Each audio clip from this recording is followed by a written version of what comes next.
Muito boa tarde a todos. Estou aqui com muito gosto, como disse o Guilherme, e agradeço muito o convite, por três razões. Porque vou falar de um tema que me apaixona, que é a transparência e o combate à corrupção. Vou falar com gente que eu acho que pode ser aliado neste combate e, além disso, é o prazer de reencontrar alguns amigos que já não vi há muito tempo. Iniciamos, então, aquilo que me traz aqui na minha comunicação. No fundo, chamamos a isto dados, transparência e combate à corrupção, mas a conferência podia-se chamar democracia e dados, enfim, podia ter qualquer tema, porque a temática é de facto muito geral.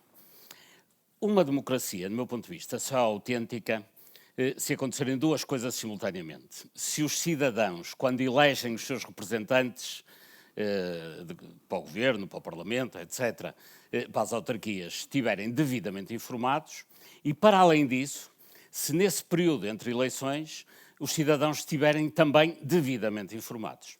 E, portanto, têm que estar informados para escolher aqueles que melhor dominam as matérias para poderem gerir no governo, nas autarquias, no parlamento, o destino comum. Mas, para além disso, a democracia não se esgota nas eleições. É assim, quando um Presidente da Câmara ou um Primeiro-Ministro, seja quem for, é eleito, não pode ficar sem escrutínio durante o mandato. Porque os políticos são sempre mandatários de um poder que não lhes pertence, que é o poder popular, enquanto mandatários têm que estar permanentemente sob escrutínio, senão deixam de ser mandatários e passam a ser mandantes, o que, aliás, acontece muitas vezes. E para que esse escrutínio se possa fazer, é também necessário que os cidadãos em permanência estejam bem informados. Ora, quando os cidadãos não estão bem informados, ou estão até desinformados, ou padecem de algo bem pior que a informação errada, a democracia não funciona. E o que é facto, e o que lhes trago hoje aqui, é alguns exemplos de falta de informação e de informação errada ou enviesada. Porque quando a informação é desconhecida dos eleitores, muitas vezes a escolha é feita de forma quase aleatória, ou por moda, ou por rebanho, para não ser ainda mais antipático. Mas quando a informação é errada, ainda é pior, porque aí está o eleitorado atrás de um conjunto de decisões com base em informação errada e aí verdadeiramente o que está em vigor não é um processo de democracia, mas é um processo de demagogia. Portanto, eu trago-lhes aqui alguns exemplos de informação que tem sido sonegada aos cidadãos e também um exemplo de informação objetivamente enviesada, e depois darei algumas pistas de como é que isto eventualmente se pode resolver. O primeiro exemplo que lhes dou é este, que é os empréstimos do Estado. Enfim, eu não vou ser muito detalhado nisto, não há obviamente tempo, mas julgo que a maioria das pessoas nesta sala, que é um auditório bastante informado, não faz ideia nenhuma de quem é o maior devedor do Estado português. Ora, o maior devedor do Estado português está aqui, 5 mil milhões de euros, é uma entidade, não sei se isto... Bom, é uma entidade que se chama Parvalorem. Enfim, alguns já ouviram falar de Parvalorem, desculpem. A Parvalorem é, hoje, em 2024, no momento em que estamos aqui a falar, o maior devedor do Estado português. E é o maior devedor do Estado português porquê? O que é Parvalorem? É um bad bank, um mau banco, que acumula os ativos tóxicos do BPN, da Caixa Geral de Depósitos, do BANIF, do EPP, enfim, todos aqueles ativos tóxicos, crédito mal parado que não foi pago, vieram aqui parar à Parvalorem. Estamos a falar de 5 mil milhões de euros. É o dobro do que se gasta em justiça em Portugal durante um ano. E estamos a falar de 2024, e alguns estarão a ficar admirados, mas então o BPN não foi nacionalizado em 2008? Pois esse é que é o problema. É que ao fim destes anos todos, nós estamos a pagar, temos um empréstimo de 5 mil milhões para pagar essas situações. Quando é que se fala disso em Portugal? Praticamente nunca. Vejam quem é o segundo devedor do Estado português. É o Metro do Porto, 3.500 milhões de euros. Só por uma curiosidade, isto decorre do facto de que quando o Metro do Porto foi construído, não houve o investimento do Estado necessário, o Metro teve que se endividar, aliás, em bancos americanos, e depois, mais tarde, quem é que ia dar o aval e a cobertura a isto? Obviamente, o Estado português. Esta dívida do Metro de Porto, 3.500 milhões de euros, vai ser paga em 2024. Vai ser paga, naturalmente, através do aumento de capital, mas, para todos os efeitos, o aumento de capital do Estado à Metro, quem paga são, obviamente, os contribuintes. O que quer dizer que um erro de investimento cometido nos anos 90 vai ser pago com os nossos impostos no ano 2024. De qualquer maneira, eu teria outros exemplos, enfim, estes são os devedores principais do Estado português e que é informação que habitualmente não é sequer discutida. Dou-lhes outro exemplo e que tem intrinsecamente a ver com este, que é, todos os anos o Orçamento de Estado é apresentado, é discutido, é apresentado em outubro, discutido, aprovado antes do fim do ano, habitualmente, e acontece o seguinte: nos últimos 10 anos, tem havido sistematicamente uma rúbrica brutal. O Orçamento de Estado deste ano representa uma despesa de 123 mil milhões. Desses 123 mil milhões, despesas extraordinárias são 11 mil milhões, quase 10%.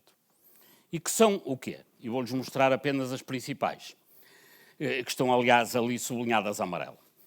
Empréstimos a médio e longo prazo, 5 mil milhões de euros, só em 2024. Para pagar o quê e para emprestar a quem? A empresas como a Parvalor, a Metro do Porto e outras. Porque, obviamente, este quadro está conexo com o anterior. O que quer dizer que em 2024 vai haver empréstimos a médio e longo prazo a outras entidades que não estas, mas com as mesmas características. E depois, ações e outras participações na ordem dos 3 mil milhões, que já nem vai chegar para pagar a participação no Metro de Porto. E reparem, estamos a falar de verbas brutais. São 11 mil milhões de euros. É assim, o primeiro ministério, se quiserem, a primeira despesa do Estado é saúde, 14, 15 mil milhões. A segunda é a educação, 11, 12, aproximadamente. O terceiro ministério são despesas extraordinárias. E, portanto, isto tem sido assim nos últimos 10 anos. Isto é uma estrutura de finanças públicas, de facto, suicida. Eu não quero levar esta discussão aqui muito para a política, enfim, isso é outra matéria. Estamos a falar de dados. Portanto, o que eu aqui referi até agora é claramente objetivo. Portanto, dei-lhes 2 exemplos de informação que anda arredada completamente do espaço público.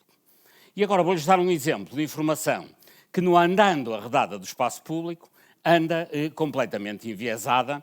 E eu tinha até outro exemplo, mas dada a discussão que se fez há pouco tempo no Parlamento sobre portagens, resolvi até trocar o exemplo e vou-lhes falar das PPPs rodoviárias, cujos gastos estão aqui representados ano a ano. Enfim, concentrem-se apenas, por favor, na coluna 2024, que é o que interessa. Tem ali, no setor rodoviário, aparecem 1.000 milhões de despesas do orçamento com PPPs rodoviárias. Os encargos brutos são 1.396, porque depois há 394 de portagens. Como é que se deve interpretar isto? O Estado receberá 394 milhões de euros em portagens, pega nisso e pega em mais 1.000 milhões, entrega 1.400 milhões às concessionárias.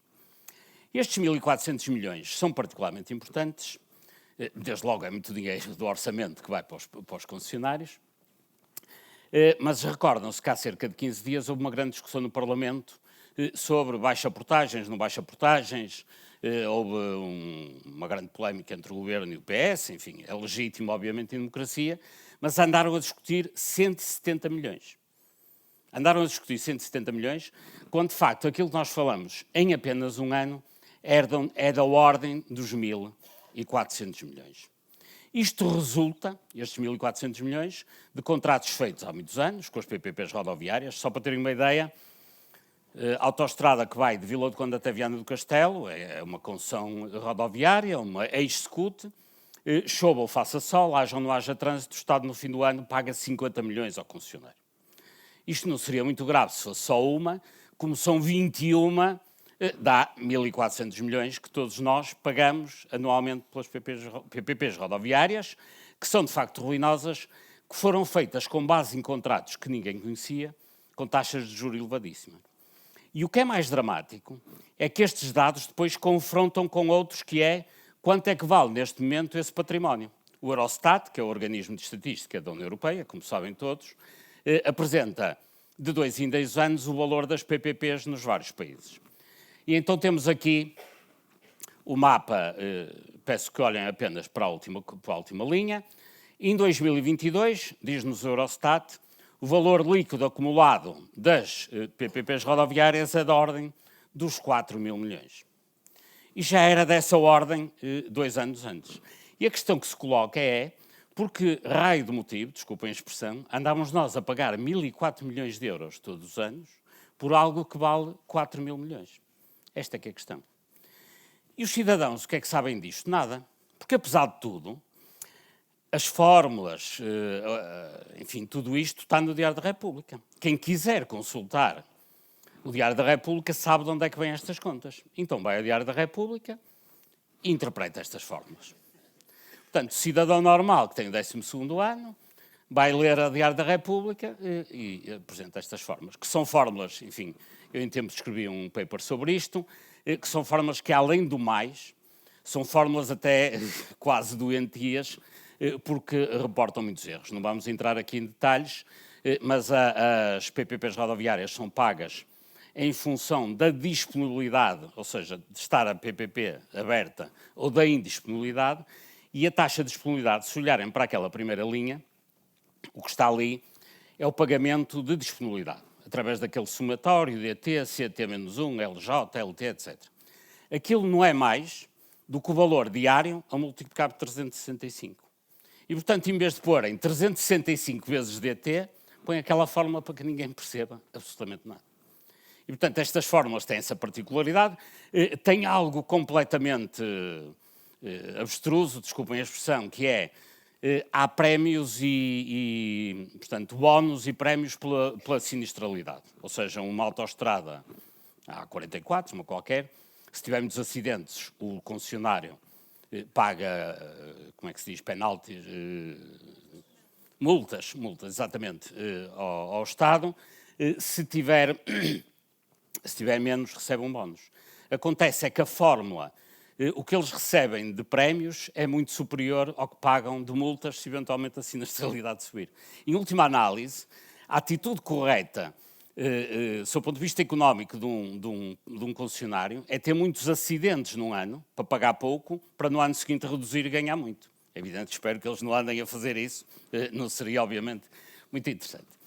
Ora bem, tudo isto, e este exemplo das PPPs rodoviárias, é claramente um caso em que, apesar destes dados constarem no Diário da República, etc., etc., isto não é escrutinável pelo cidadão normal. E, portanto, a questão de fundo é esta. Quando os cidadãos pagam impostos, têm direito a 2 características no seu regime fiscal. A primeira é a equidade no pagamento. Ou seja, quem tem mais deve pagar mais, quem tem menos deve pagar menos, quer no património, quer no consumo, quer no rendimento, mas essa é uma questão que eu hoje aqui não vou abordar. Mas tem, sobretudo, todo o direito em ter transparência na despesa. E todos os cidadãos têm que ter conhecimento de como é gasto o seu dinheiro, porquê, quando e como.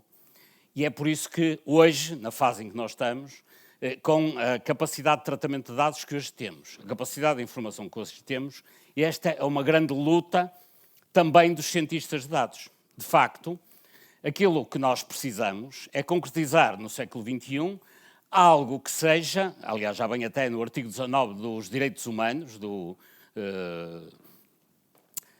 e também, quer na Declaração Universal dos Direitos do Homem, quer na informação do Conselho da Europa, mas sobretudo já vem da Declaração Universal dos Direitos Humanos, o direito à expressão, à liberdade de expressão e à liberdade de informação que nós hoje podemos concretizar. E como? Garantindo que temos mais transparência, temos mais combate à corrupção através do acesso aos dados, que tem que ser de forma, não de forma anárquica, mas de forma sistemática. Ou seja, enfim, isto é uma abordagem da questão desta matéria, como poderia ser feita de outra forma, mas eu acho esta particularmente feliz, que é: compete aos governos, às administrações, coligir os dados. Depois convém que haja entidades independentes que façam essa transferência de dados, ou seja, escolher quais são os dados que o Instituto Nacional de Estatística detém, ou entidade relativa, que tem interesse para a população. E depois, o mais importante, e aqui o nosso trabalho, o vosso trabalho, é como é que se diz isto? A tradução dos dados para a linguagem perceptível pela população em geral.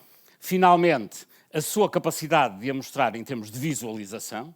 Portanto, os dados têm que ser recolhidos, têm que ser selecionados quais são aqueles que têm mais relevância pública, têm que ser traduzidos para a linguagem comum. Bom, e depois tem que se encontrar interfaces que permitam às pessoas percebê-los e, finalmente, depois todos devem usar os dados. Devem usar os dados a academia, que é aqui muito representada, os especialistas, etc., etc., mas, à partida, qualquer cidadão deve ter a capacidade de usar os dados. Não há muitos bons exemplos no mundo nesta matéria, há alguns, o meu tempo acabou, vejo ali uma coisa vermelha a piscar, mas dê-me só mais meio minuto e eu concluo. Porque não podia deixar de lhes mostrar aquele que é, para mim, o melhor exemplo nesta matéria, que é este site, que é o essaspending.gov. Resultou de uma preocupação de um senhor que, na altura, era senador, chamava-se Barack Obama, veio a ser presidente a seguir, e o Obama e os colegas, enfim, talvez numa reunião como estas, decidiram criar o essaspend.gov, que é um site que tem toda a despesa, toda a receita, toda a explicação do que é a despesa da Administração Federal Americana. Enfim, já não há tempo, não tenho tempo para explicar isto, mas o que é facto é que, através da consulta deste site, nós conseguimos ter acesso a um Federal Spending Overview, como seja, por exemplo, saber quanto é que é gasto em termos per capita em cada estado dos Estados Unidos. Pelo que se percebe aqui, portanto, eu tirei isto ontem do computador, enfim, não quis correr o risco de que não funcionasse aqui na sessão, mas o que é facto é que North Dakota é onde se gasta mais dinheiro per capita da Administração Federal Americana e isto é perfeitamente interativo. Convido-os a utilizar o site, chama-se usaspend.gov e nós precisamos de um portal deste tipo. Um portal que nos permita, para concluir, que alguém suficientemente independente decida quais são os dados da administração a que todos devem ter acesso, que os traduza com interlocutores das empresas, da academia, da DSPA, que possam ajudar a criar um site deste tipo, um portal de informação, e depois, naturalmente, traduzi-los e criar formas apelativas de interpretação, porque para todos os efeitos, todos o que aqui estamos, eu próprio não tinha esta informação ontem, sabemos que é North Dakota que se gasta mais dinheiro per capita do orçamento dos Estados Unidos. Toda esta informação é fundamental e é a única forma de ter dados, mas dados que efetivamente sejam escrutináveis e só com dados escrutináveis, com informação generalizada, é que teremos uma democracia mais autêntica na medida em que as escolhas são mais informadas. Muito obrigado.